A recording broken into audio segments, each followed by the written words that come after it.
Awesome. All right, so we are going to go ahead and get started here, and just excited to have you guys on the call. Let me see if I can switch this view. Maybe I'll do it like this, because when it goes to gallery view, for some reason, sorry, it has Toby as like the. Is it showing Toby on your all's main screen too? I know I shouldn't probably be recording this, but yes, it is, Tara. Okay. I don't know why that is, because she's muted. So, It's showing her as what? like the main screen. Now it's showing you. Whoever talks, they're like the biggest screen at the bottom. Oh, I have it on gallery and it's always, you're highlighted. Okay. Maybe when I'm talking, it just won't be on mine. Maybe it will be. Okay. All right. Well, we will, I'll just switch it to gallery view. That's better. Okay. Awesome. All right. So it is the first Sunday of June, which is totally exciting. And we have, really this Sunday is the kicking off of 4 full weeks of June. We got a little bit of some cushion with June ending midweek, because we kind of got that Thursday, Friday, Saturday to kind of just get things in order. And so there's a couple of things that I want to just, and I'll be honest with you guys, there's nothing new under the sun with this business. There's not tons of new things that I'm going to bring every week. There's just lots of reminders, lots of nuggets. And that's really one of the things that came out in the book in chapter 1. And I'm excited to get to that. But June is really, like we've been talking about, it's really just a critical month in that you've got a lot of opportunity to create what you want between now and the end of this year. Okay. And so what is going to differentiate those who get their goals at the end of 2017 and those who don't is simply activity and a decision to execute that activity consistently and continually. There are 3 calls that if you have not listened to them, I am going to give you the homework. I am going to ask you to make the time to listen to them. One is the Val Guntner call, which is the millionaire mindset that Tara posted about. It is excellent. It is chocked full of so many nuggets, and really it's a call you could listen to over and over and over again. One of the biggest things I took out of her call, where she talks about people just simply don't do enough and they want to kind of tweak things or evaluate. And, she said, there's that adage of like, well, if it's not working, fix it. And she just said, in this business, I don't agree with that. She said, in this business, you just have to do more. You have to ask more. You have to do more consistently. You have to hone that skill more. And I can't agree with her enough on that. And so I think that call was fantastic. I think the call, and I think Tara posted it again, with Carlita Nelson and Heidi Niss is like killer. It's a killer call. Heidi is as blunt and bold with as much kindness as you could handle. I mean, like, she just is a straight shooter. She says the truth in love, but she's really honest. And, one of the things that she talked about, because I think they did it on close night of May, was just you want to get the bulk of your activity between now and the 15th of the month, because if you leave it for that back half of the month and then people cancel, you don't have enough time to fit them into the rest of the month. And so, like she said, June isn't lost. It's absolutely not lost, you guys. I was plugging away. I had some things for this coming weekend. I actually had 2 parties, one for Friday night, one for Saturday afternoon fall through. And I knew about it last night. I got a text about 9 o'clock, like, hey, so sorry, it's just not going to work out. And so I have just been hustling to refill those. And then really to book the 12th and the 13th, because those are really the only spots I've got open until the 23rd. And so I have everything else booked between now and the 23rd, but those are 4 spots that I'm like, I'm willing to give away $100 of free product. I'm willing to give away stuff on my shelf. I'm willing to give away maybe a Starbucks gift card. Whatever you either have on your shelf that you can give, or you're willing to put out some money in your pocket, because you want to really load the front half of this month with as much business, as much exposure as you can. The bar, which we're hearing it over and over and over again, is 30 to 40 faces every month. You can do that in 8 group presentations. You can do that in, 30, 20-minute appointments if you want. I'm going to recommend a combination because I think 30, 20-minute appointments will get exhausting. And if you don't hone the referral skill really quickly, you're going to run out of people. So you want to be doing the groups to get in front of people so that you can really expand and grow your market. Okay, so you want to be doing both of those, but that call with Katie, the call with Heidi was super, like, it's critical. It's a critical call, actually, that I'm going to tell you, like, you need to listen to it. You need to listen to it. And then the last one is the one that I posted, and I wish I could remember his last name, but it's Bob Felder, Bob Hiker. I don't know. Doesn't matter. His name's Bob. He's like an industry guy. He's called Your Virtual Upline. It's a Periscope. It's short. It's like 6 or 7 minutes, but he just talks about really in the same theme of these other 2 gals of, you need to just do enough. This is just a business about doing enough and doing enough long enough and consistently enough. And you guys aren't on a call on a Sunday night because you're not willing to put the work in. You're not on a call on a Sunday night because you're just, looking to have fun. Those people that are looking to have fun more than likely aren't on this call. And that's okay. We're going to love them where they're at. But if you guys are willing to get on this call and you're willing to invest in this Take the Stairs book, then it is my duty to bring you meat. It is my duty to tell you what is required in order to get to the VP level. And there is no reason that every single one of you on this call can't get to the VP level and can't get to the VP level by the end of this year, if not by GTC. So what I'm looking at is the next 6 to 9 months. And there's no reason, with all the tools that we have, with the RE9, with the reach out methods, like, it's really this perfect storm coming together. And if we capitalize on it, I know that incredible growth and great things are coming for your businesses. So, utilize the resources that you have that are being put in front of you. That is why I like the Facebook team page, because you don't have to go scrounge for them. They're being put there, but don't just scroll over them. Like, take the time and read them. Take the time and be learning. Leaders are learners. So 2017 is going to end in a massive way. Like, I'm 100% convinced of that. Like, no one's shaking my belief in that we are going to end 2017 in a crazy, massive way, but it's going to start now. It started a couple months back, but it can absolutely start now for your business. There is something about 6-month windows within business. It's multiple cycles of 90 days that just creates the momentum and the growth. So I'm going to ask you all for the months of June, July, and August, because these are months often that can be sporadic. They can be months where people give themselves a lot of room to make excuses. They give themselves a lot of room to, well, we don't have really a set schedule. We're doing family vacations, or I'm taking trips, whatever it is. And I'm just going to tell you guys that if you can learn how to discipline yourself by taking the tips that we're getting in the Take the Stairs and implementing them during this 90-day period of the year, you will set yourself up that when the rest of the world comes into that kind of discipline mode of September, October, November, because it's a forced discipline with school schedules and work, you're going to be ahead of this curve. And you're going to have learned how to discipline yourself, whether this like external schedule is imposed on you or not. And when you as an entrepreneur can learn to work when no one else works, when you can learn to discipline yourself when the rest of the world is not disciplining themselves, like we read about in the pain paradox chapter, you get an edge in life.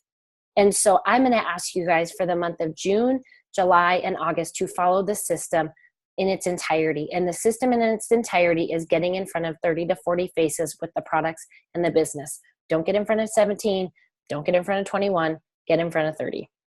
You're not going to get in trouble if you don't get in front of those people. We're going to celebrate every success and everything that you put your hand to. But I'm just going to ask you to consider to be willing, because of what we talked about and what we're going to talk about here in this chapter 1, the pain paradox, about being all in, to just kind of rip that Band-Aid off and just say, yes, for 90 days, I'm going to be all in on all of it. And I'm going to do this thing. So Follow the system consistently and continually.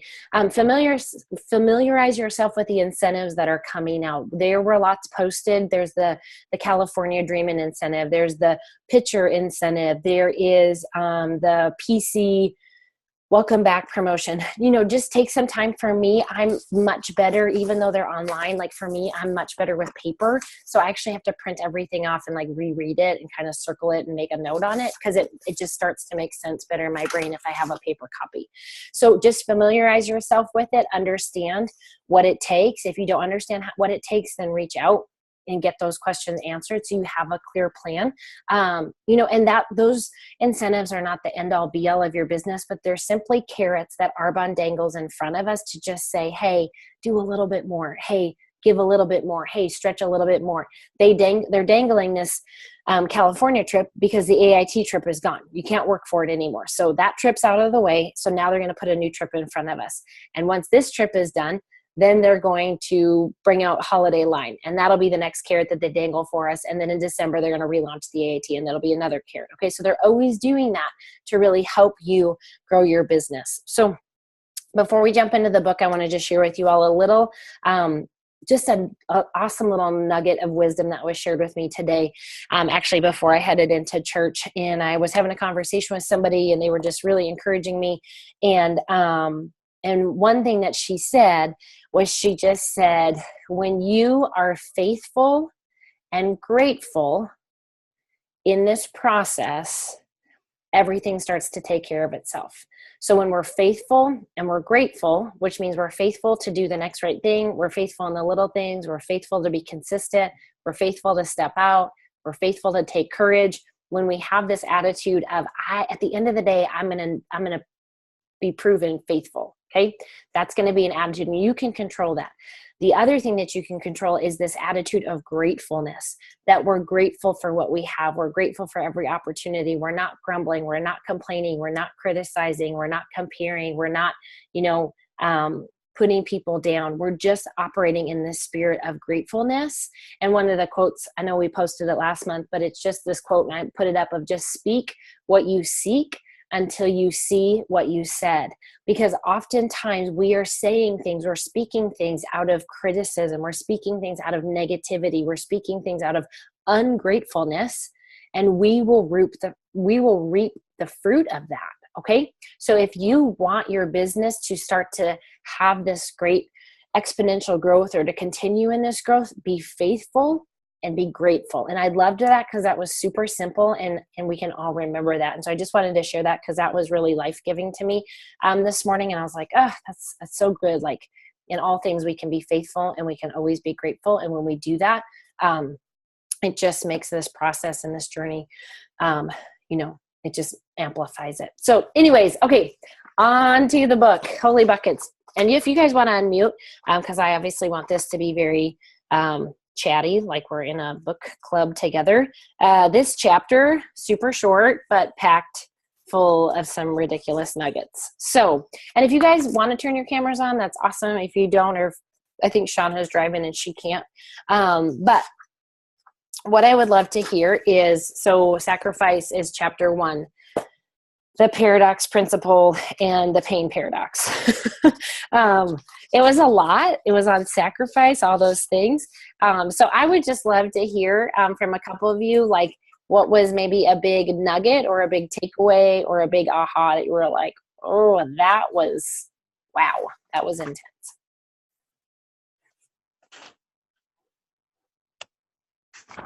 I'll jump in. One of the parts that I thought was interesting, because it's so opposite what we hear all the time. We always hear this concept of work-life balance. And on page 41, I think it was the case study, the Jeff Dobbins, where he says, it's made so much sense that we pay a price upfront for the rewards that would come on later. And it says, unfortunately, we sometimes see young people wanting to focus more on balance than putting in the work, and inevitably prolongs the time until their desired freedom comes.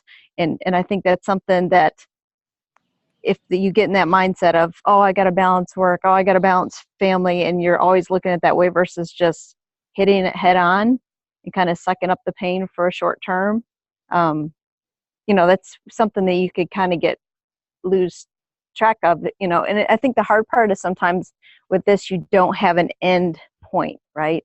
So if like college is 4 years or whatever, you're like, okay, if I do the do for 4 years, I will be done with this. But, this could be, it's a little bit of you just have to do the do regardless of knowing what the results and how fast it will come. It could come really fast. And I think that I know that gets me stuck sometimes. And I'm like, oh, I really need to spend time with my family. But like right now I could be sitting, but they're sitting watching TV. They could care less whether I'm sitting there watching TV with them. So obviously it helps me out more and helps them out inevitably at the end if I continue to do the do and read, do the homework and those type of things. So I thought it was interesting from that he mentioned that. Mm-hmm. Yeah, have you gotten a chance to watch the Heidi Niss training?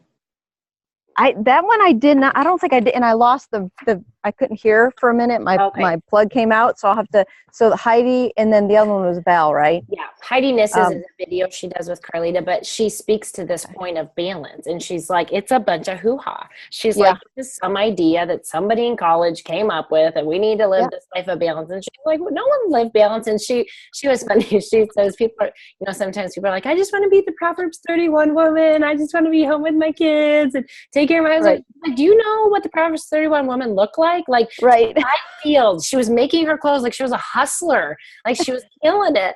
And so it's this idea of that when, yes, to that point, and where he says going all into any endeavor is the best way to be free of mental clutter that stifles our progress. Mm-hmm. Yeah. Fastest way to get us where we want. And I could not agree with that more, that it is just kind of that willingness to jump all in and painfully do this at a point of sacrificial living in order to, and I think to your point of that concern of like, this is kind of unending. There's never an end point. There's not per se, but, when someone in a situation like you, or like I'm looking at, Brittany or Toby or Terry, all of you all, your situation is different than mine. Like I'm not working a full-time job, but you all have either full-time businesses or full-time jobs. So the end game initially is going to be replacing that. And then from there, so it's kind of being willing to say, I'm going to just be all in until I can get free of this other, requirement of time for income. Yeah. And then it creates more of this life of freedom and choices and that balance that you're then looking for. Yeah. And I think Dr. Deanna, she's talked about that too. She just said, okay, I have to put an end date and say, I'm going to go complete crazy. You commit to the ridiculous in every single aspect till I get to this point, no matter what. And you kind of just have to make that decision to say, okay, I can't dabble because dabbling is just prolonging of course I keep jumping ahead to the buffalo and cow it. That's next chapter, but that's exactly it. Like I listen to that part and make cow is in this chapter. I know the cow and buffalo's in this chapter, Lori. Yeah. Oh, is it really? Okay, because I was listening to so many back and forth, whatever. But that's it. In the book, they're kind of not lined up. But yes, it is that cow versus buffalo mentality. Yeah. And like Deanna said, she did just decide, but it was from consultant to RVP in 9 months. So in the grand scheme of life, it's like 9 months is nothing. Like, it's really nothing. Right. But so it was that willingness to just be very unbalanced. Yes. For 9 months in order to create that freedom, kind of that breakthrough point. So yeah, that's awesome. Somebody else want to share their, like a big aha or like a revolutionary thought? I'll jump in. Yeah. So hi ladies, my name is Brittany and I'm new to Missy's team and I was in on the call last week, but I didn't really want to chat my first time. So I read Welcome, Brittany. We're glad to have you. Thank you. And my friend Casey's new to this call tonight. She's rocking a baby though right now, so she's on mute. So I read an article, I think 2 years back in Forbes magazine about what successful people do, and one of the things in this article was there was 28 things that this author, and I can pull it up, that this author said that successful people do, and one of those things were do it now. successful people they just do it now. So when you're in your office, like I'm an attorney and there are some motions that maybe I don't want to respond to because of the subject matter or because they're hard or something. If I come with the mentality, do it now, like I was reminded about in this chapter of procrastination, it just ends up making my next day better. And I'm forced to just do the task. And so what I liked about this chapter was being forced to kind of to see that again, because it's something that I think about in my practice. Like I maybe don't want to do this, but I'm going to do it now, kind of rip the Band-Aid off and rip it off quickly. So I liked that reminder. That's awesome. That's awesome. And I know for me, that is a huge opportunity for growth. And you guys, Sunny, my husband, is on this call and he's probably like, yes, absolutely. I definitely am a procrastinator in, I'll do it in a little bit. I'll do it later. I'll put the clothes away later. I'll update my phone later. And it really, to the point of this book, it just slows down progress and it makes it harder. At the end of the day, it makes everything harder because then everything kind of has stacked up versus just, I love that phrase, Brittany. I'm going to steal that from you. Do it now. I'm just going to start treating my brain like when I look, because there's a lot of emails or texts that I get. Like I have probably, 45 unread text messages because I'll see them and I'll be like, I don't want to do that right now. So then I'm going to work on do it now. Just do it now. Get it done. Clean it out. And I'm sorry if I have to cut out a little early. That's why I wanted to just say my little piece. No, that's perfect. I love that. Thank you. Does anybody else have something that they want to share? Well, I would agree with Brittany, what you said, because the thing he's got highlighted on page 43 about procrastination is one of the most expensive invisible costs in business today. I just circled that and wrote ouch. Because when you think about it that way, that you think about it as an expense, I don't really like spending money on things that aren't of value, and procrastination doesn't add any value. So I just wanted to say that was an awesome thing. But probably one of my biggest takeaways was from page 39, where he's just talking about choices, because I've just been thinking a lot about when I don't make a choice, I'm still making a choice. Like you're always making a choice, whether you're choosing to do what you said you were going to do. Like if you choose not to do what you said you were going to do, you're then choosing to not do it, which is still a choice. And he just says in the last paragraph, he said, surprisingly, success in life rarely comes from making big, grandiose decisions. Rather, success is the aggregate sum total of small, seemingly insignificant choices that, when compounded over time, create the trajectory of our lives. And I've been listening in my car to a CD series by Earl Nightingale called Lead the Field. And it was something we got either last year or the year before at the Green Bay retreat that Donna Johnson does. And they're awesome. That thing is chock full of tons of nuggets too. But what he defines success as the progressive realization of a worthy goal. He says it over and over. And the reason he says that is he said most people want to measure success by the end date, Lori, like that once you reach RVP or once you earn the California dreaming trip, like whatever it is, like that is success. Instead, he said, if you realize that success is the progressive realization of a worthy goal, like we are all doing this is wanting a worthy goal. Like we're all doing this because our hearts are in the right place. Even if we want the finances for things that are way above what we're going to be able to use it for. And so I just been thinking a lot about that, my success today, even though I got 6 no's to hosting, was sending out probably 35 requests to host. And like, that's all I can do. Like I can just keep asking, and every no then was followed up by, will you just send a pre-populated text that would maybe ask if they would be happy if I would reach out to them and ask for that referral. And I don't know where those will go, but that's all I can do.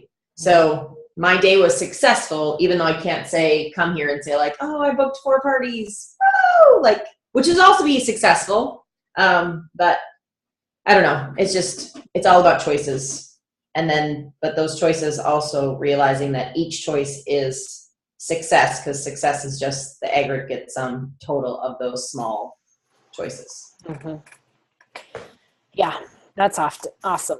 Yeah, I love this chapter. I'm like, gosh darn it, I want to be a buffalo so many times on a cow. And I want to be a buffalo in business, in lots of things. One of my things that I double highlighted was that on page 54, where it says it starts by realizing that a sacrifice isn't really a sacrifice at all. It's just a short-term down payment on a rich future blessing. Because, it does feel at times. Yes. Yeah, exactly. Because I read quickly and I highlight, and then I go back through and I double highlight what I'm like, yes, that's what I want to talk about.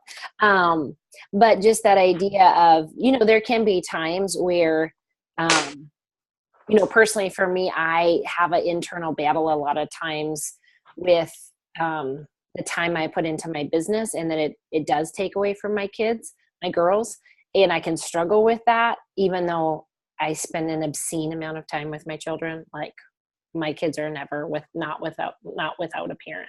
I mean, they're never not without a parent, unless it's like a date night, which never happens. But, or like we're, very rarely, or when we're working, are we both working? And so my kids have, an abundant amount of time with Sunny or I, but I can kind of just struggle with that at times. Like, oh, I shouldn't be in my office working when they're out, watching a show or playing or something like that.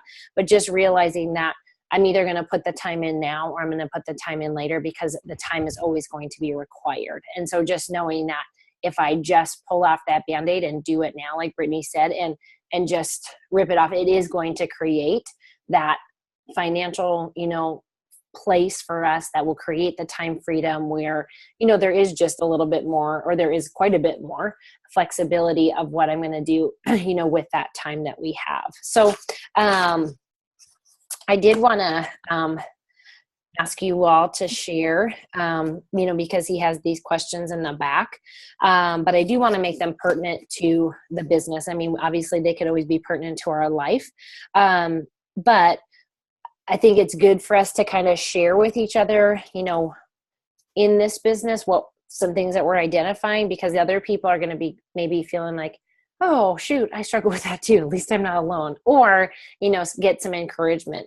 But one of the questions was, can you think of examples from your own life? And what I would like to do is talk about your business. Can you think of some examples of your business when procrastinating made a situation worse? And then what could you have done differently? Or are there times where, kind of bleeding into the second question, what is procrastination costing you in your business? Because we all procrastinate in this business on multiple levels. So does anybody want to share, like, in regards to their business, something that they realize that they're procrastinating on as they were reading this chapter, and what it's costing you, and then maybe like what you're looking at going to doing different.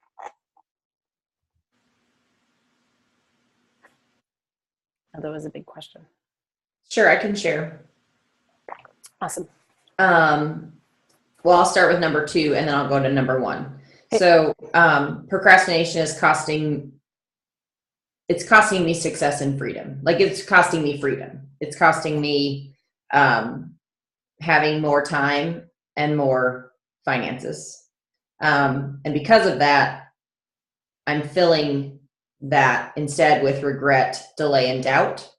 Because when I make choices, when I choose procrastination, then I feel bad, and then I'm delaying that success, and then I'm doubting that I can actually be successful because I'm not seeing that happen. But it's all because of a choice, which was procrastination, which I can not do that. So, but it just leads into like blaming, just leads into a lot of blame. Mm-hmm. And so when I procrastinate, my calendar isn't full. When my calendar isn't full, my business isn't growing. And a specific example of that for me is in April, I lost my area. So I lost 6% of my paycheck. And I haven't had that now for April and May. And that's a significant amount of finances that I could have in my wallet that I'm not having. And so, but I'm the only one to blame for that because I didn't consistently build my business last fall or last summer, last fall, which then led into this winter. And then it's just this perpetual cycle now of like trying to, and I won't say restart over because I do have a great client base, but just the time it takes to find those business partners and get them off the ground and running and all of those things. And I think too, for me, when you don't do things consistently, you lose the skill. And so when you lose the skill, then you get out of practice and it's just hard to get it back because you find yourself fumbling a little bit for words and, you know, and then again, the doubt creeps in and you're like, this isn't working. I'm not good at this. Blah, blah, blah. So that's for me. That's how I would answer that. That's awesome. Thank you for sharing that. Anybody Yes. else have an example of procrastination costing you something in your business? I think I'm right there with you, Tara. It's like when something's hard, I just think I will be creatively busy with a bazillion other things versus just sitting my butt down and calling the follow-ups, or if I get the slight inkling of, oh, okay, maybe no, this person will, I start making myself make decisions for other people instead of just asking. So I will put off the hard, like I'll write, keep in my list of names and I'm like, oh, that's a hard one. So I'll just procrastinate if I know it's going to be a hard follow-up or so. Same thing. And I know the more I do it, and that's one of the things I had an asterisk and starred in the book was when the sacrifices become easier to make, they become automatic. And I know this happens because years ago, there's certain things even in my JOB I used to do, and I hated doing them. And I was forced to do them like 3 times a week. I had no choice. By the time I did them 3 days a week for a whole year and a half, it is like automatic. It's like second nature. And now I look forward to it because it's so easy because I did it so many times.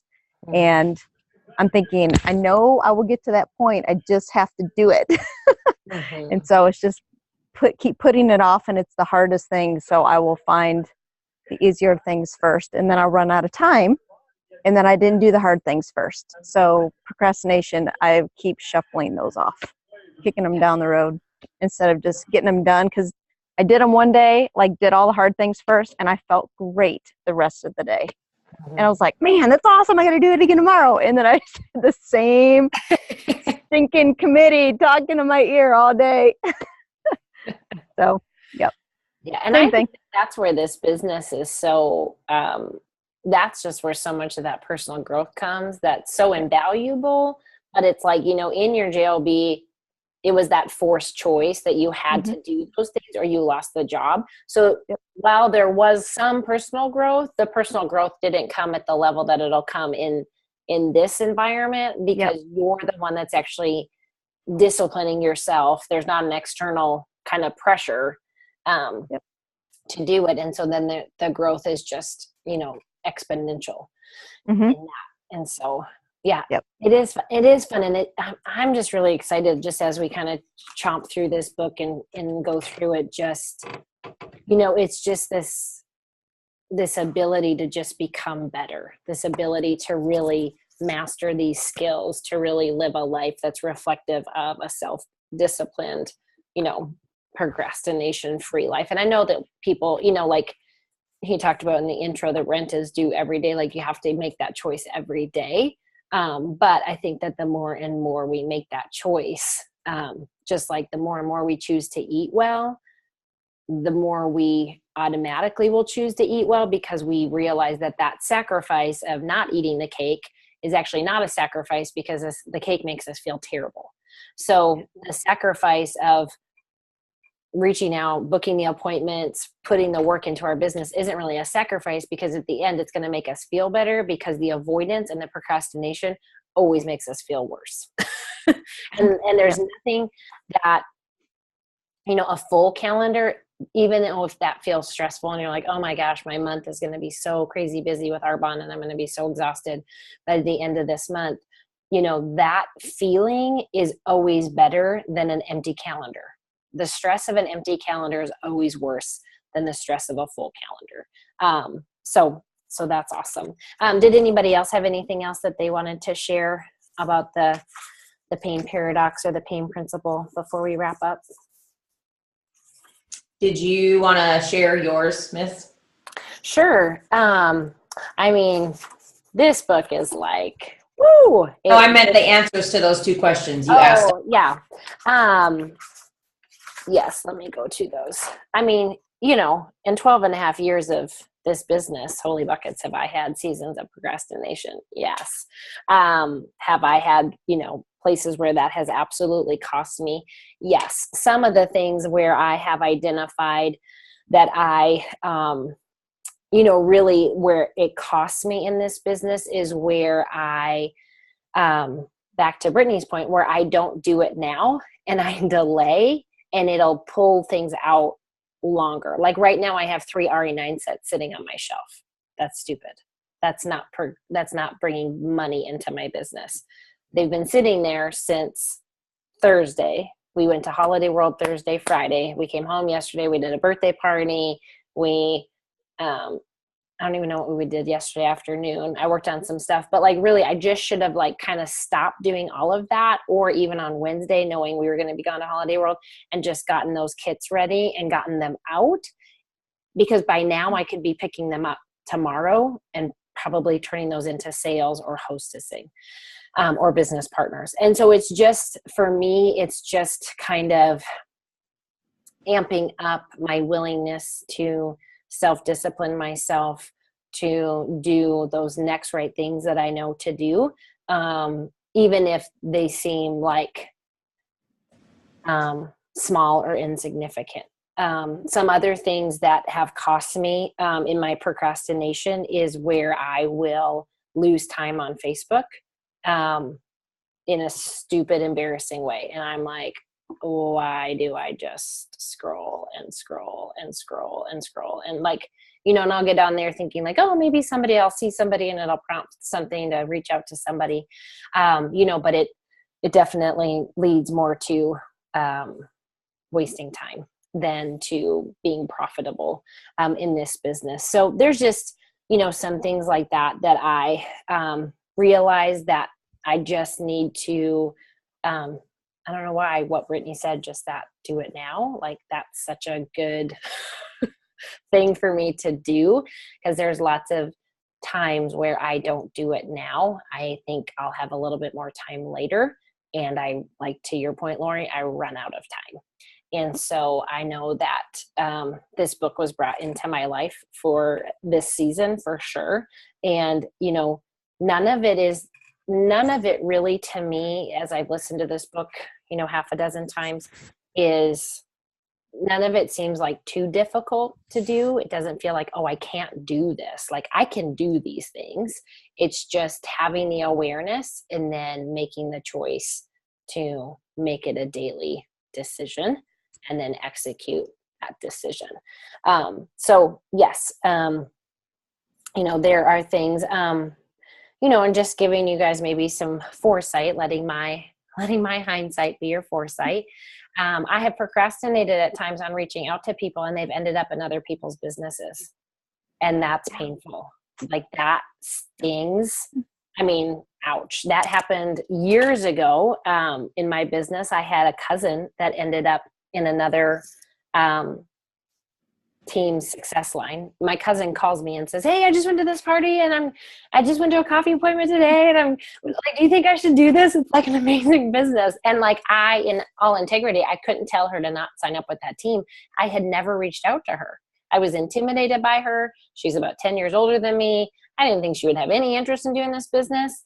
And she ended up becoming an area manager within 6 months on this other person's team. And I'm like, that's painful, And so it's just, there's procrastination that's happened there. There's procrastination at close night where I don't kind of dot my I's and cross my T's, and I end up trying to put people's orders in, and I'm like, I don't have a 3-digit code. Like doing it now, like I don't keep track of people's credit card information like I should. I just think, oh, I'll get it as I'm putting the order in, and then it can cost me, and I can maybe not get an order in, which is stupid. It's just those little things that end up becoming big things. And Toby, as I look at you, I feel like this is the whole like Dave Ramsey success principle of life, and I'm always like, Toby figured this out years ago. She's amazing. This is why she's a wildfire and I'm a flame. Like, I'm going to get there. I know I am. But it is that whole principle of like, you just make those small decisions, and small decisions over time lead to the big results that people are wanting. But instead we think, oh, if I just got an extra $10,000 paycheck, then I could fix all my problems. That's not how life works. You get an extra $100 and you're faithful and grateful with $100, and then you kind of build on it from there. So yeah, that's awesome. So anyways, on to chapter 2 for next week, buy-in principle. Super pumped for that one. So thank you guys for sharing. What book is it? What book is it? We are doing Take the Stairs. Okay, Lori was telling me. I just wanted to make sure. Yep. That was and you can do Audible, Ryan, or you can, like, some people are doing both because they like to listen, like when they're with the babies. By the way, your baby's adorable. I know, I left her there for you all to see. Or you can do the book and kind of do them both together. So I'm going to stop the recording.